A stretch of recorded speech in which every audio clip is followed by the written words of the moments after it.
So I know what you're thinking. You're like, do I have to be on social media all day, every day to run an education consulting firm, to become an online consultant in my area of expertise? Hello there, I'm Tiffany Garside, co-founder of Black Educators Amplified, a bespoke 8-week accelerator for educators and experts who are ready to serve clients in an online capacity.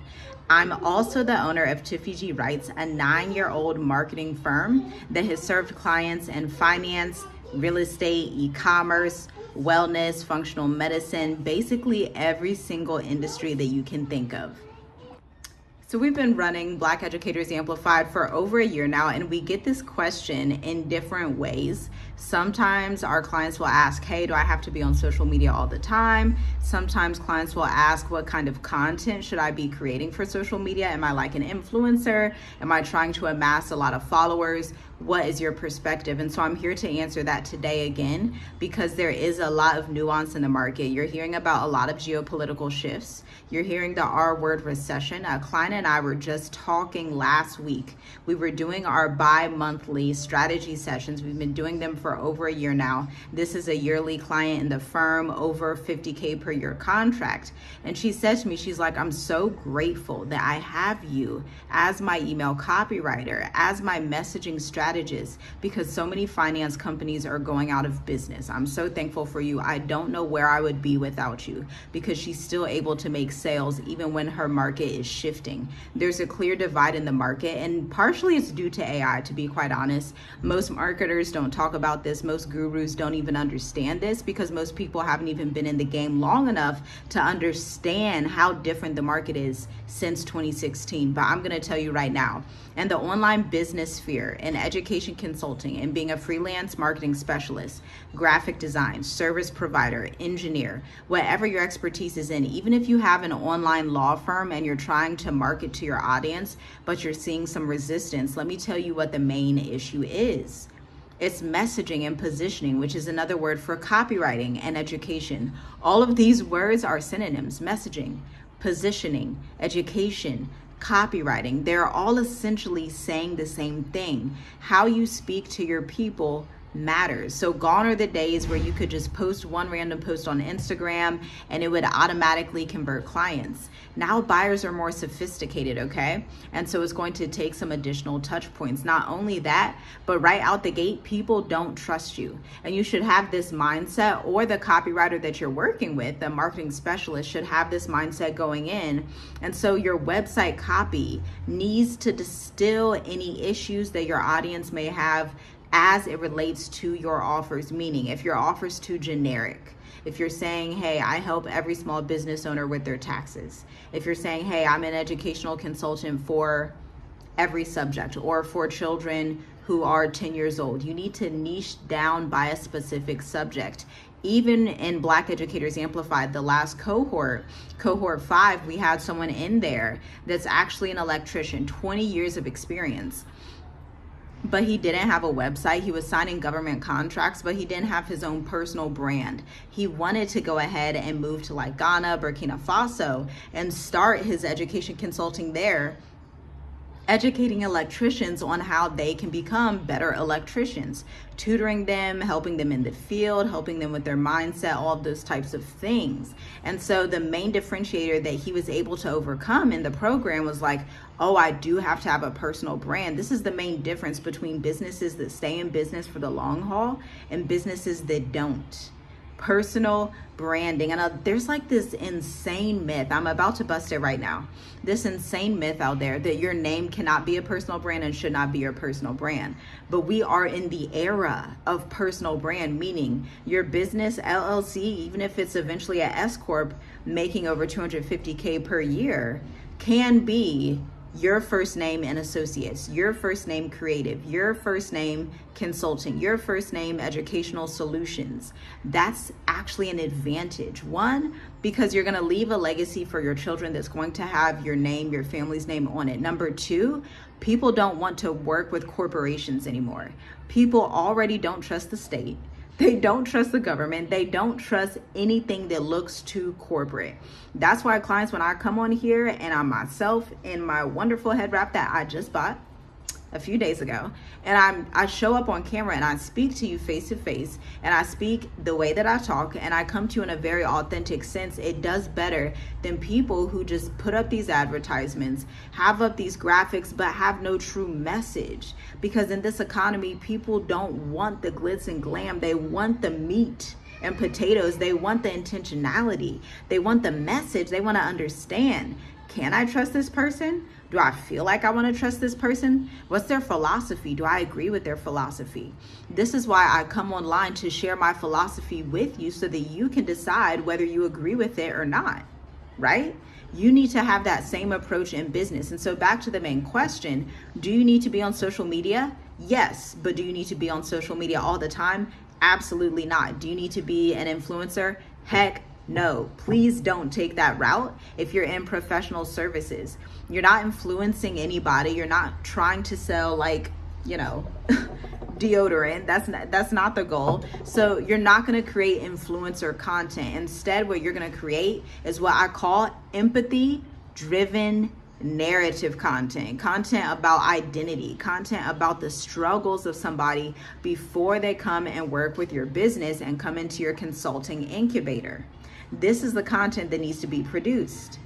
Now, I have another case study on this topic. A client, old client from, I reached out to them in 2018, 2019. I'm still subscribed to her email list. And she sent an email talking about how they're just now getting in Walmart. And I look back to those beginning days. Let me tell you something. This was before I had YouTube. This was before I had an Instagram. This was when I was starting like you from the bottom, essentially. And so I didn't have capital to run ads. I did not want to be an influencer. I wanted to serve clients with marketing strategy, AKA education, blogs, email, copywriting, messaging, strategic communications, okay? That's what I wanted to do. I was not interested in being a blogger and selling deodorant. I was not interested in anything like that or anything of the sort. And so social media was important to a point, but my profile was not built up yet. I was starting from the bottom. I was living in Columbus, Ohio before I became a world traveler, before I had 5 children, and I was sitting on the couch. And you know what I had? I had my email and I had my website because I know how to write website copy very well. And I had my blogs. What I did, I would reach out, I would find this list of Black-owned businesses that were doing well. It'd be a list of 35 different businesses. I'd email all of them, customize my pitch template, reach out to them and say, hey, are you interested in having blogs like XYZ? Now, the caveat is that you have to have a website and a portfolio. If you do not have a website that is not just there to look good, not just there for the sake of being there, but is actually a portfolio that houses case studies, then it's difficult to pitch because you're pitching, but you can't really show your case studies. Or if you don't have a website, clients won't really think you're serious. And so I would pitch my blogs and I wouldn't even take them to the homepage. I would take them directly to the blogs. Why? Because the offer was blogging for this business. And so they would open the email and about 20% of them would say yes, and we go on to have these long-term relationships. So that's how I met that brand. I signed a non-disclosure agreement, so I cannot say their name, but you'll probably easily find out who they are if you were to search something like new Black-owned businesses that are in Walmart right now. And so they sent that email like, yes, we've gotten in Walmart, but 2 years ago, they reached out to me via email. So in 2022, they reached out and they emailed me. Now, this is from a cold pitch I did. We maintained our relationship. We would work, again, my clients, we typically work together for 12 months on average. That's the average lifetime of a client that works with us. Hence, we don't have to do a lot of Facebook ads, a lot of exorbitant marketing. Our results speak for themselves. Once clients work with us, they stay. So at any given time for the past 9 years, we are typically at 60% capacity in the creative agency, okay? And so they reached back out in 2022. By this time, I'm living in Dar es Salaam, Tanzania. And she says, hey, Tiffy, we haven't spoken in a while, but I want to work with you and see if you can create a white paper ebook for me. I have a new training coming up, and I'm adding this additional area into the product marketing business. This is a natural hair care company.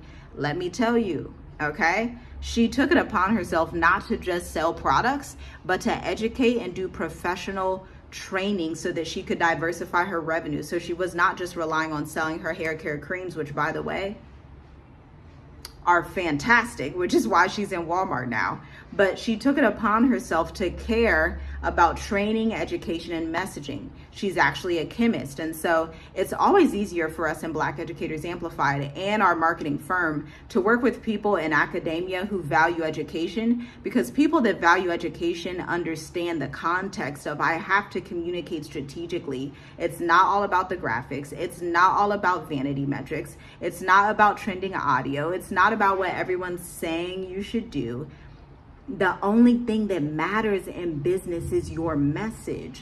And so if the message isn't streamlined, people aren't going to trust you, and you'll have these beautiful things up, these beautiful flyers and advertisements, but no clients. Why? Because messaging comes first. And so I was telling you how she reached out to me. So we collaborated again. She wanted me to write it was about 12 to 15 pages, a 12 to 15 page training guide. She had this excellent idea of coming in and having her products listed in the training guide. And it's essentially a white paper. This is something you see a lot with like tech companies, finance, real estate, but it was so cool to see a product-based business care that much about training and education, because from my expertise and my experience, most product-based businesses, it's more difficult to get them to understand the value of education.